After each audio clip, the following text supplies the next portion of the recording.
Mientras tanto, vayan abriendo sus Biblias, mis hermanos, en la segunda carta a los tesalonicenses. Segunda de Tesalonicenses.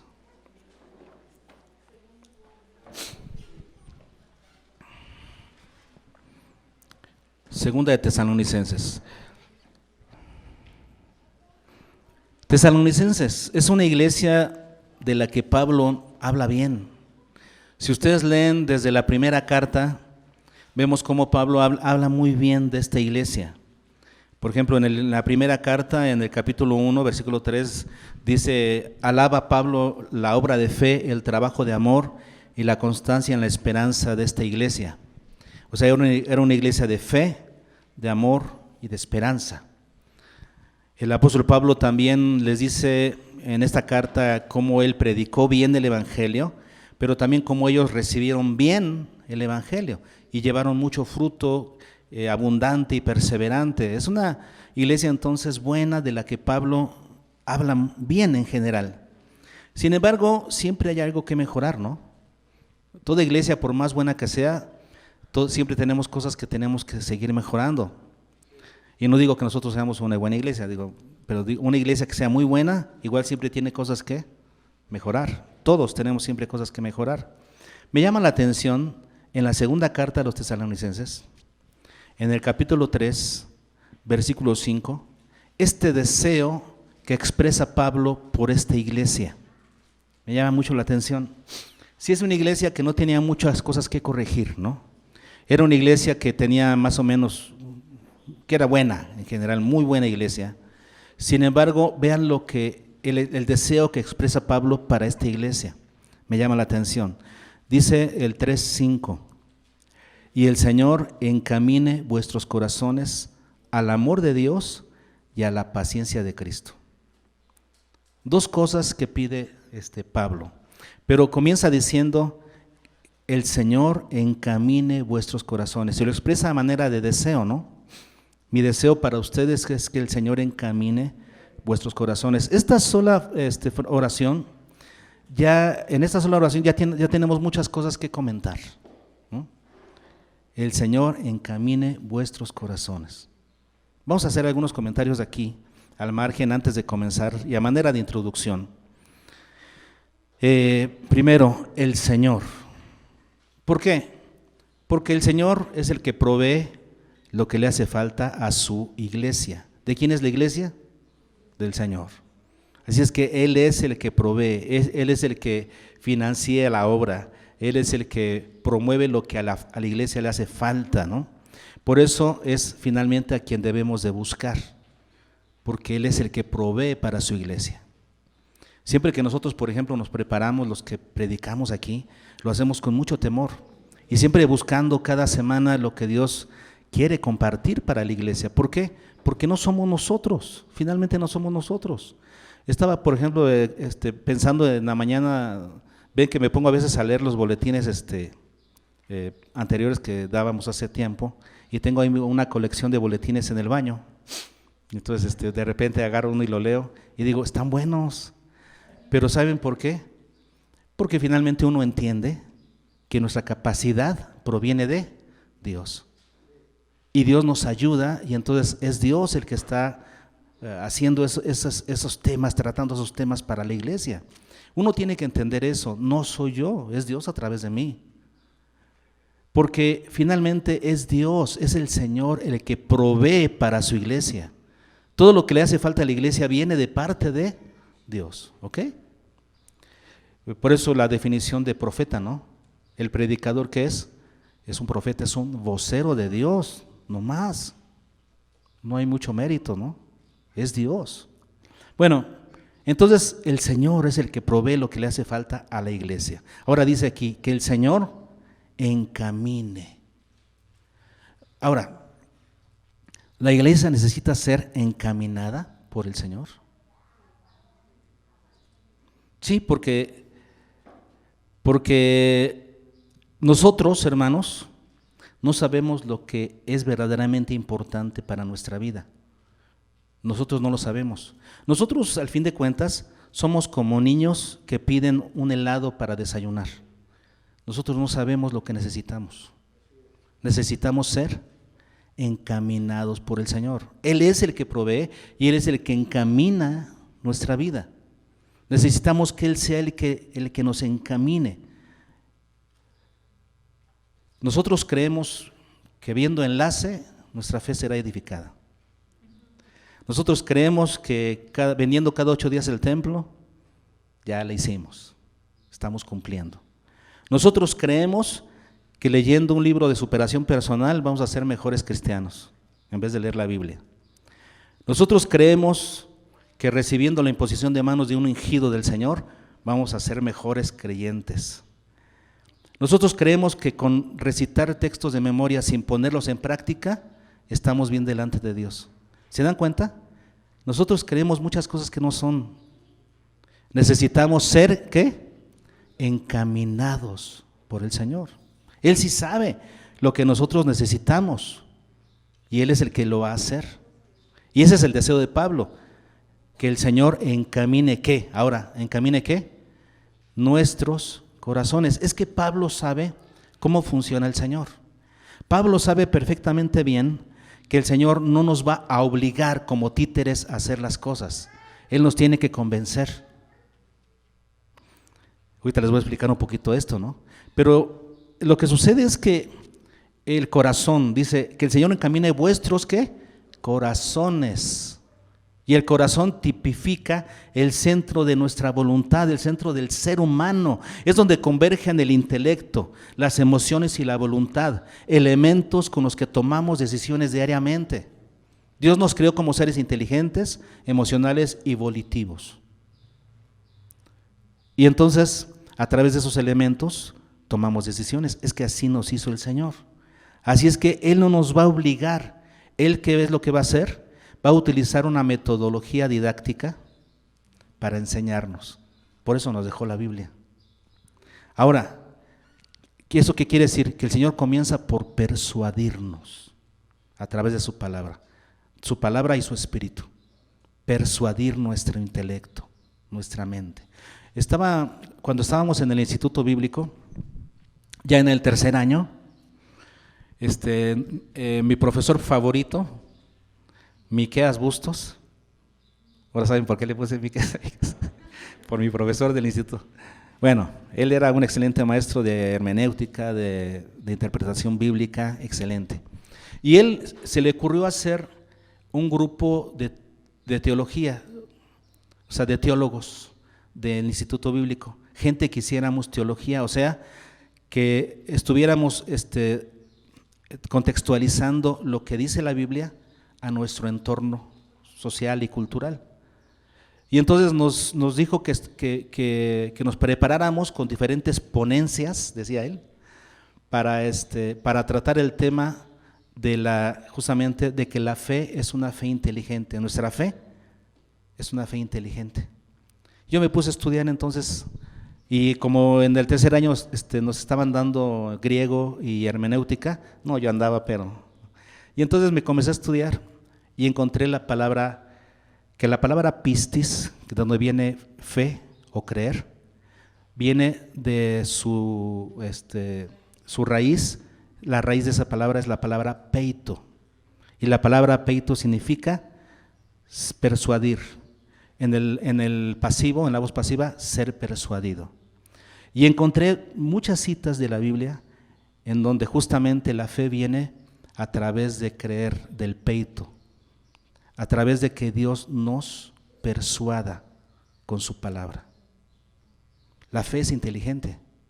Y Dios no nos va a obligar a nacer nada más porque soy tu padre, ¿no? Él nos persuade con su palabra, nos convence en el intelecto. ¿Y después qué sucede? Nuestras emociones quieren participar. Nuestras emociones son impregnadas por la palabra del Señor para que finalmente, ¿qué? Queramos hacer lo que Dios dice. Y así trabaja el Señor, persuadiéndonos. Por eso su trabajo es ¿en dónde?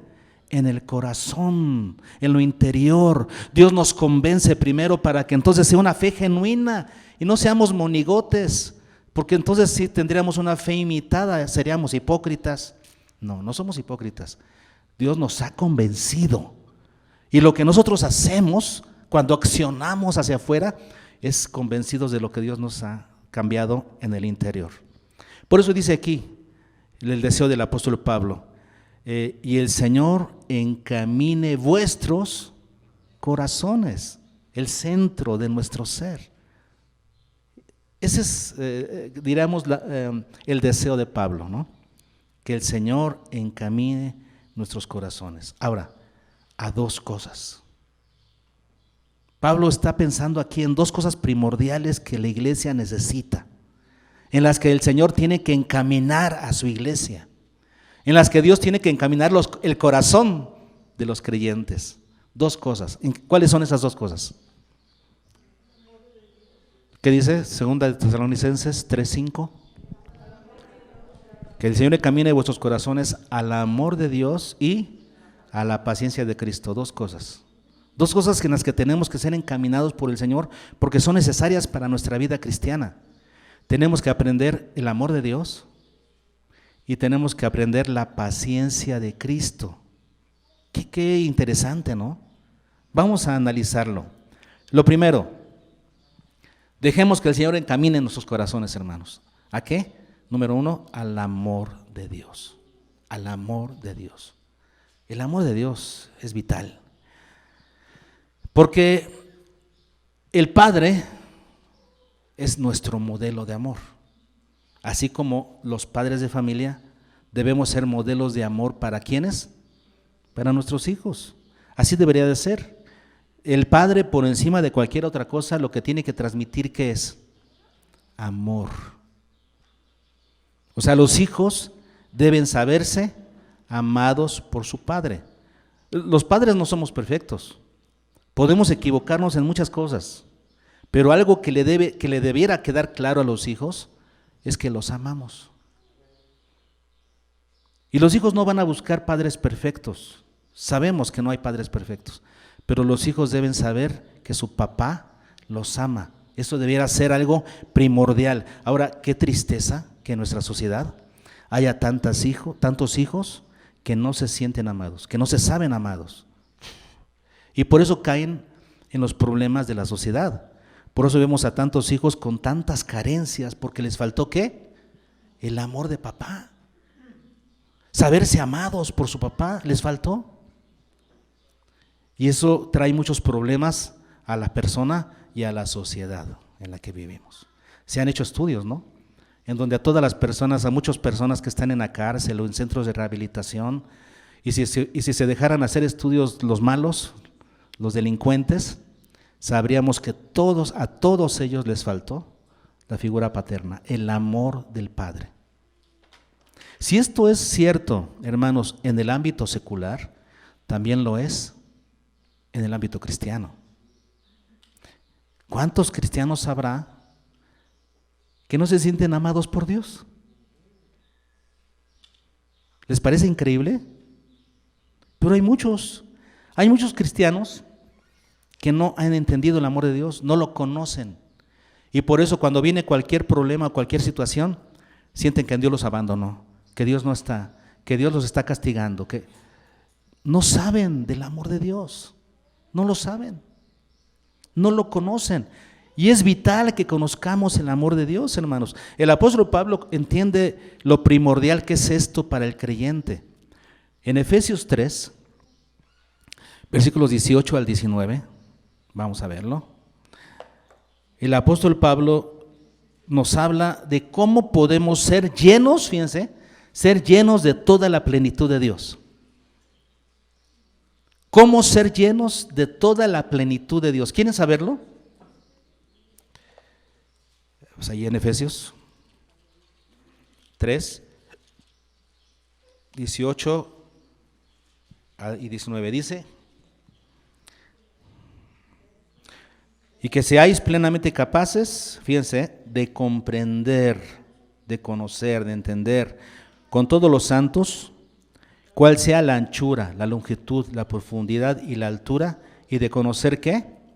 El amor de Cristo que excede a todo conocimiento, para que seáis llenos de toda la plenitud de Dios.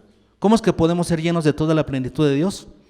Cuando somos capaces de comprender el amor de Cristo, su anchura, su altura, su profundidad, la grandeza del amor de Dios por nosotros. Cuando logramos entender eso, hermanos, entonces nos doblamos ante su amor.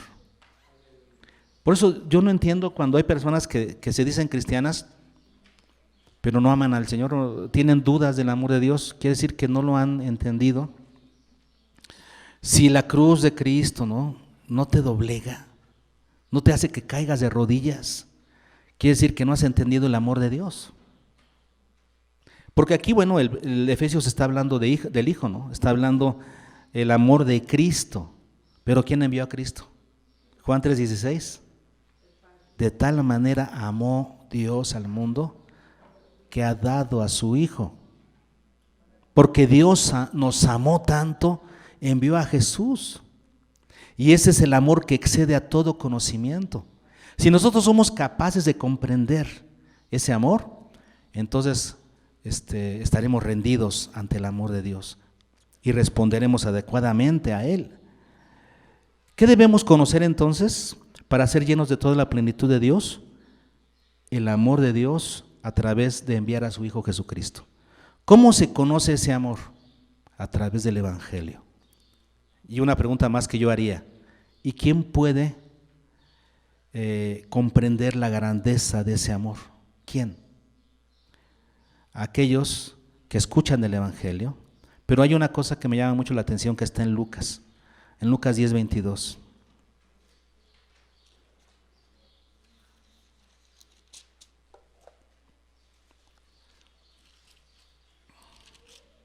Dice: todas las cosas me fueron entregadas por mi Padre, y nadie conoce quién es el Hijo sino el Padre, ni quién es el Padre sino el Hijo. Y vean lo que sigue: y aquel a quien el Hijo lo quiera revelar. Dios se tiene que revelar al corazón de las personas, a quien el Hijo lo quiera revelar. Muchos oyendo no oyen. Pueden recibir el mensaje muchas veces y no lo entienden, no lo captan. ¿Cuántos escucharon a Jesús y siguieron su camino? Y Jesús les dijo a sus discípulos: yo hablo por parábolas para que oyendo no oigan y viendo no vean y no crean y no se conviertan. Es aquellos a quienes el Señor se los quiere revelar. Y aquí en este pasaje de Efesios 3:18 que leímos, dice: para que seamos capaces de comprender con quiénes, con todos los santos. Bueno, ¿quién debería ser capaz de entender el amor de Dios? Los santos, los que finalmente se han abierto su corazón, los que se han creído. Se supone que nosotros, los que hemos creído, debiéramos ser capaces de comprender junto con todos los santos la grandeza del amor de Dios. Y entonces debemos estar llenos de toda la plenitud de Dios. ¿Y en qué se nota? Yo digo, ¿en qué se nota que alguien está lleno de la plenitud del amor de Dios? ¿En qué se nota? ¿Cómo se demuestra el amor? ¿Con hechos cómo? Obedeciendo la palabra, por ejemplo. Porque de tal manera amó Dios al mundo que ha dado. ¿Cómo se demuestra el amor? Tenemos, por ejemplo, en el 2:16, estamos en 1 Tesalonicenses, ¿verdad? Digo, en 2 Tesalonicenses, regresamos a 2 Tesalonicenses, vean lo que dice el 2:16. Y el mismo Jesucristo, Señor nuestro, y Dios nuestro Padre, está hablando de Dios nuestro Padre, dice: el cual nos amó y nos dio consolación eterna. El cual nos amó y nos dio. La conjunción cae y que une a las dos partes de esta oración. Nos amó y nos dio. Va de la mano. Aquel que ama, ¿qué hace? Da. Bueno, Dios amó y nos dio a su Hijo. Si tú eres capaz de comprender la plenitud del amor de Dios, ¿qué va a suceder en ti? Vas a responder ese amor. ¿Cómo? Dándole tu vida a Dios. Si tú te dices cristiano y no le has dado tu vida a Dios, no eres cristiano. Porque cristiano significa darle tu vida, responder al amor de Dios. Dice Juan, nosotros le amamos a Él porque Él nos amó primero. Pero amarle significa ¿qué? Darnos a Él. ¿Cuántos, repito, se dicen cristianos, pero no le han dado su vida a Dios? Quieren nada más que Dios vive en el corazón, pero ellos no le dan su voluntad. No viven para Dios. Eso no es cristianismo. Por eso es vital entender esto. Por eso dice Pablo, para que seáis llenos de toda la plenitud de Dios. ¿Qué necesitas? Conocer, comprender el amor de Dios. Porque cuando tú lo comprendes, ¿cuál es el resultado? Tú te das. Todo aquel que ha comprendido el amor de Dios, visto en la cruz, ahí derramado en la cruz, se entrega a Dios, se doblega ante Dios, dobla sus rodillas delante de Dios y vive para Dios. Los que no viven para Dios no han entendido la cruz, no han entendido el amor de Dios demostrado en la cruz. Por eso es vital, por eso dice Pablo, que el Señor encamine vuestros corazones ¿a qué? Al amor de Dios. Pablo entiende lo importante que es que nosotros comprendamos la magnitud del amor a Dios por nosotros. ¿Por qué? Porque entonces responderemos ese amor. ¿Cómo? Dedicando nuestras vidas a Él. Es que, hermanos, hay que aprender el amor de Dios. ¿Dónde se aprende el amor de Dios? En la palabra, claro. Ahí es donde tú aprendes la magnitud del amor de Dios. Y la palabra es respaldada por el Espíritu que te convence. Peito, la palabra peito. El Espíritu Santo que te hace comprender, ¿cuál dijimos que es la palabra? Te persuade, ¿no? El Espíritu Santo te persuade para que creas de todo corazón en el Señor, en su amor por ti. Es que hay que estudiar la palabra. La segunda cosa que Pablo desea para la iglesia es que sean encaminados nuestros corazones ¿a qué? A la paciencia de Cristo. ¿A qué se refiere esto? La paciencia de Cristo. ¿A qué se refiere? Bueno, así como el Padre es una figura importante y es un modelo de amor, el Hijo es una figura también importante para nosotros como nuestro hermano mayor. Ustedes saben que una estructura familiar básica se compone de padres, hijos mayores, hijos menores. ¿Y por qué menciona a los hijos mayores? Porque el hijo mayor es importante en la familia. Y en las familias numerosas lo sabemos, ¿no? Si el hijo mayor es bueno, todos los demás tienen un camino trazado. Se nos facilita el caminar, porque el hijo mayor fue un buen hijo, marcó un buen rumbo. Si el hijo mayor es malo, híjoles, ya les marcó un camino equivocado a todos los demás. Por eso el primogénito tiene una bendición especial de parte de Dios.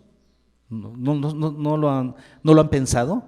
¿Por qué al hijo primogénito se le da una bendición especial? ¿Por qué se le da una doble porción de la herencia? ¿Por qué? Porque tiene una responsabilidad mayor y por lo tanto una gracia mayor de parte de Dios.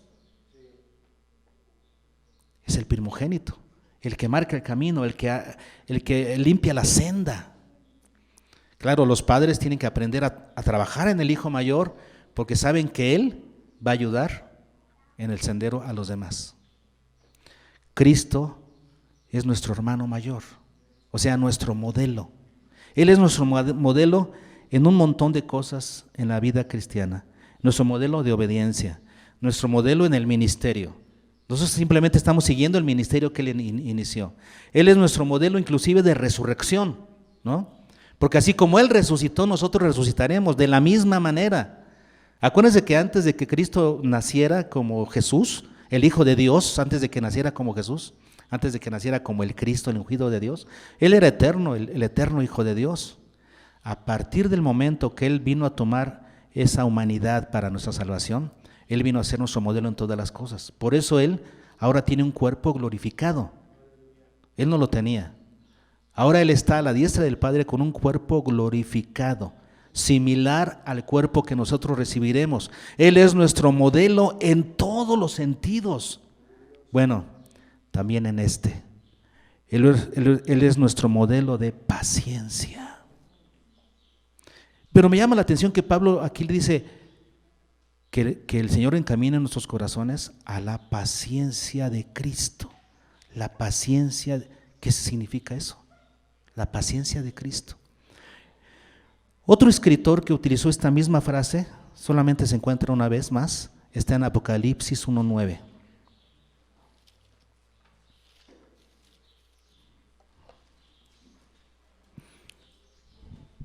¿Quién fue este escritor? Juan. ¿Y qué estaba haciendo Juan? Estaba detrás del zaguán. No, Juan estaba en la isla de Patmos, preso por causa de Cristo, y estaba escribiendo el Apocalipsis. Y dice: yo, Juan, vuestro hermano, y vean lo que sigue, y copartícipe vuestro en la tribulación. Luego dice: en el reino y en la paciencia de Jesucristo. ¿Paciencia de qué, hermanos? ¿De qué necesita paciencia el creyente? Aquí en este caso está hablando directamente de las tribulaciones, de los padecimientos por causa de Cristo. Si nos vamos a Tesalonicenses, en el capítulo 1, versículo, ¿dónde está? Sí, segunda Tesalonicenses 1:4. El apóstol Pablo alaba a la iglesia de Tesalónica y le dice: tanto que nosotros mismos nos gloriamos de vosotros en las iglesias de Dios. ¿Pero por qué, hermanos? ¿Por qué se gloriaba? ¿Por qué los felicitaba? ¿Por qué hablaba bien de ellos? Por vuestra paciencia y fe en todas vuestras persecuciones y tribulaciones que soportáis. Y desde la primera carta a los tesalonicenses, Pablo ya dice eso, que ellos recibieron la palabra en medio de gran tribulación. Y la tribulación seguía. Pablo se fue, la tribulación seguía en la iglesia. Y dice Pablo que él los pone como ejemplo, se gloria de ellos por su paciencia en medio de las tribulaciones. Esa es la paciencia de Cristo. Y Pablo está orando que la iglesia de Tesalónica sea encaminada por el Señor, en sus corazones, a la paciencia de Cristo. O sea, a que sigan mostrando esa paciencia en medio de la tribulación. Jesús es nuestro ejemplo de como dijimos, ¿no? De paciencia en medio de la tribulación. Jesús soportó desde pequeño menosprecio, seguramente, aunque la Biblia no lo dice, pero lo insinúa por la situación en la que fue concebido. Como que había esa fama, ¿no? María ya, todo el mundo sabía que estaba embarazada y que José no había sido, y que José la quería dejar, hasta que el Espíritu Santo le dijo que la recibiera. Seguramente se había corrido el rumor, y Jesús después experimentó odio, persecución y peligro en su ministerio, para después terminar con la muerte en la cruz. Jesús sabía lo que era la paciencia. La palabra paciencia, hermanos, ¿qué significa? Saber esperar. ¿Qué más? Ok, saber respetar el proceso natural de las cosas sin adelantarnos. Esa es una definición completa de lo que es la paciencia. Pero también se entiende como largura de ánimo, perseverancia, mantener el mismo estado de ánimo a pesar de los problemas, mantener el mismo estado de ánimo, no desesperarse, seguir adelante. Eso significa paciencia. Y Jesús es nuestro modelo. Jesús entendió su llamado y entendió que necesitaba mostrar ese tipo de paciencia. Ahora, sin embargo, nosotros, hoy en día, como iglesia aquí en Calera, Zacatecas, en México, ¿tenemos padecimientos? ¿Tenemos persecuciones? No, como las que sufría esta iglesia, no. Como las del primer siglo, que eran llevados al Coliseo para morir, comidos por los leones. ¿Qué padecimientos sufrimos nosotros? Pero yo les voy a decir qué tipo de padecimientos son los que debemos de sufrir. Primera de Pedro, tenemos que aprender a sufrir este tipo de padecimientos. Primera de Pedro 2.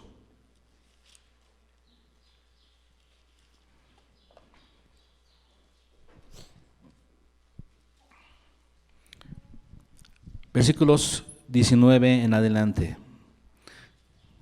Pero vean lo que dice el 19. Porque esto merece aprobación. Si alguno, y aquí viene la parte interesante, a causa de la conciencia delante de Dios, sufre molestias padeciendo injustamente. Ahí está. Primero, la primera idea clave, ¿no? A causa de la conciencia delante de Dios. ¿Qué es lo que nos puede causar problemas, dificultades, sufrimientos en este mundo? Nuestra conciencia delante de Dios. ¿Qué significa eso? Que tú seas consciente de que Dios está siempre presente y que reclama de ti cierto tipo de conducta. No nos hagamos. A veces hacemos cosas malas porque hacemos como que Dios no está. Nos hacemos patos y decimos, Dios no me ve. O somos como Jonás queriendo huir del Señor. No se puede. Si tú eres consciente de la presencia del Señor, tu conciencia es consciente de que Dios está y lo quieres honrar, eso te va a causar dificultades en tu vida personal, en tu trabajo, con tu familia, en tu intimidad, en las cosas que ves o dejas de ver, en las cosas que lees o dejas de leer. Tu conciencia no te va a permitir hacer cosas malas porque sabes que estás delante de Dios. Es lo que dice aquí. A causa de la conciencia delante de Dios, ¿qué dice enseguida? Sufre molestias, ¿no? Ay, qué molesto.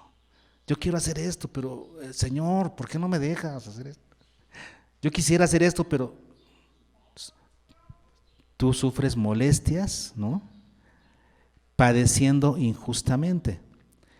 Cosas a las que no estamos dispuestos dentro de este cristianismo moderno a dejar. No estamos dispuestos a dejar nuestra comodidad en ciertas cosas. Por ejemplo, hay cosas que un verdadero creyente, por causa de la conciencia, no está dispuesto a hacer. No debería estar dispuesto a hacer. El creyente no debería de participar en ciertas cosas. Por ejemplo, en vicios, ni hablar. Amistades. Tú sabes que hay amistades que no deberías de tener, con las que no deberías de juntarte. Sabes que esa no es la persona correcta, lo sabes. ¿Pero qué dices? No, pero no, yo creo que Dios lo aprueba. Yo creo que Dios no se molesta tanto. No entiendes, no has entendido entonces. Tu conciencia entonces no está consciente de que Dios te lo exige. Pero si tú verdaderamente eres un creyente que quiere honrar a Dios, vas a dejar esas amistades y te va a doler. Y va a ser una molestia para ti. Sí, claro. Ese es el tipo de padecimientos del cristiano. ¿Qué más?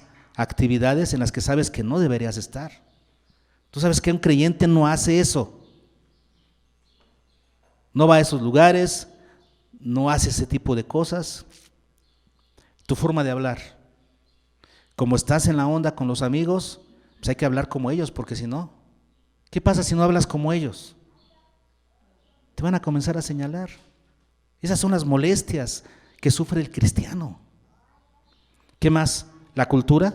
Aspectos de la cultura en la que vivimos, en las que no debemos participar. Hay cosas buenas de la cultura en la que participamos, pero cosas en las que no participamos.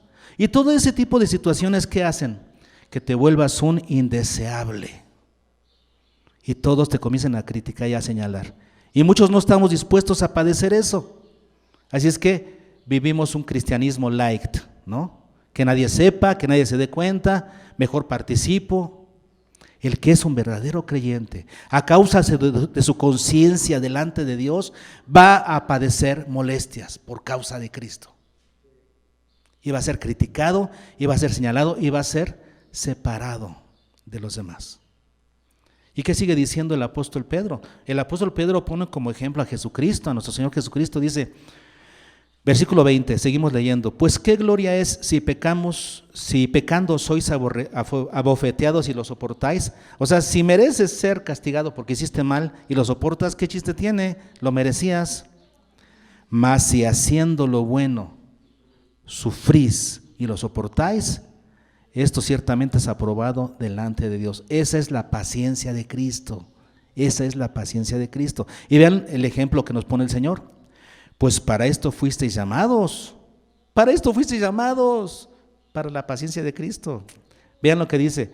Porque también Cristo padeció por nosotros, dejándonos ejemplo. Él es nuestro hermano mayor, nuestro ejemplo a seguir, para que sigáis sus pisadas. Él es nuestro ejemplo de paciencia en medio de las tribulaciones. Vean su ejemplo, versículo 22. El cual no hizo pecado, ni se halló engaño en su boca. Muchas veces para salir del problema, ¿qué hacemos? Mentimos. Sale engaño de nuestra boca. Sí, para que no seamos juzgados. El Señor dice aquí, no se halló engaño en su boca, aunque sus palabras lo comprometieran. ¿Qué sigue diciendo? 23, quien cuando le maldecían, no respondía con maldición. ¿Y qué hacemos nosotros? Nos provocan y nos hallan, ¿no? ¿No decimos así? No, si me provocas, me encuentras, ¿eh? ¿Quieres que salga el carácter? ¿Quieres que salga lo Varela? O sea, no debería salir. Lo que debería salir es Cristo. Entonces dice aquí, él no, lo maldecían y no respondía con maldición. ¿Qué más? Cuando padecía, no amenazaba. Ah, sí, porque nosotros a lo mejor sufrimos por Cristo, pero amenazamos, ¿no? Aquel que nos hizo, lo sufro pero lo amenazo. Vas a ver cómo Dios te va a tratar, soy un siervo de Dios y entonces Dios te va a patear y te va a mandar por ahí. Dios va a defender a sus hijos. Jesús no amenazó, Él padecía y no amenazaba. Él es nuestro ejemplo de padecer tribulación. Esa es la paciencia de Cristo. Aquel que vive el cristianismo como debe ser, hermanos, siendo un modelo de Cristo, será calificado como un indeseable y será objeto de injusticias, padecimientos y persecuciones y deberá sufrirlo con paciencia. Esa es la paciencia de Cristo. Dos cosas que el apóstol Pablo desea para la iglesia: que el Señor encamine vuestros corazones al amor de Dios y a la paciencia de Cristo. ¿Por qué al amor de Dios? Porque si conoces a Dios, si conoces realmente la plenitud de su amor, te vas a entregar, te vas a dedicar a Dios. Pablo sabe perfectamente el resultado, la consecuencia de que nosotros entendamos el amor de Dios. Sabe que el creyente se va a entregar al Señor. Es vital que apreciemos, que conozcamos la magnitud del amor de Dios por nosotros, para que entonces respondamos con dedicación. Y la segunda, que aprendamos la paciencia de Cristo, que aprendamos a enfrentar el sufrimiento sin mentiras, sin maldición, sin amenazas, que vivamos una vida agradable, y eso seguro nos va a traer problemas, nos va a traer odios, nos va a traer consecuencias, pero que aprendamos a padecer por Cristo con gozo. Dos cosas que necesitamos, en las que necesitamos ser encaminados por el Señor: al amor del Padre y a la paciencia de Cristo. Amén.